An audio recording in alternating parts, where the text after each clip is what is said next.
Welcome to मेघनाथ्स channel, जिथे शिकणे होते एकदम सोपे आणि मजेशीर. तर विद्यार्थी मित्रांनो, आज आपण इंग्रजी वाचत असताना तुम्हाला बऱ्याचदा कन्फ्युजन होतं. आता शब्दाच्या शेवटी KI आला तरी आपण क्षण म्हणतो, CIAN आला तरी क्षण म्हणतो, SION आला तरी क्षण म्हणतो. मग हा क्षण कुठल्या क्षणी वापरायचा हे आपण शिकणार आहोत. सगळ्यात अगोदर आपण TI. आता जे वर्ड ऍक्शन म्हणून यूज केले जातात, ऍक्शन म्हणजे काय, कृती.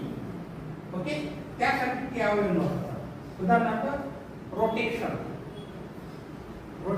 रोटेशन, ऑपरेशन,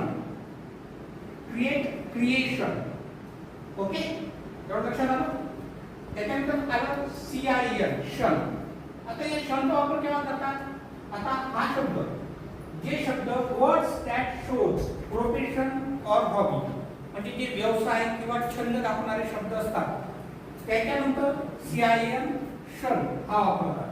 उदाहरणार्थ मॅजिशियन, जादूगार, टेक्निशियन,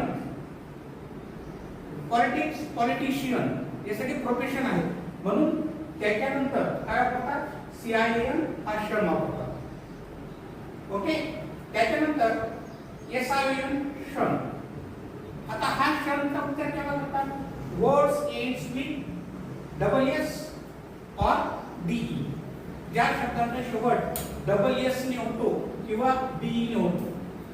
ओके, अशब्द आहे एक्सप्रेशन, डिव्हिजन, डिव्हिजन, डिसाइड,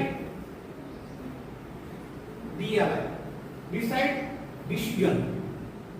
म्हणजे जर हे तुमच्या लक्षात आलं या सगळ्या गोष्टी आणि त्याचा वापर, तर तुम्हाला वाचताना कन्फ्युजन होणार नाही.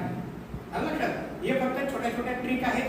इंग्रजी वाचणं एवढं अवघड नाही, परंतु यांचा वापर केव्हा करायचा, कुठल्या कुठल्या गोष्टींद्वारे करायचा, कुठल्या कुठल्या गोष्टींच्या माध्यमातून करायचा, हे आपल्या डोक्यात फिट बसलं तर हा आपण क्षण, हा क्षण त्या कोणत्या क्षणाला वापरतात हे सगळे क्षण आपल्याला लक्षात येईल. आलं लक्षात?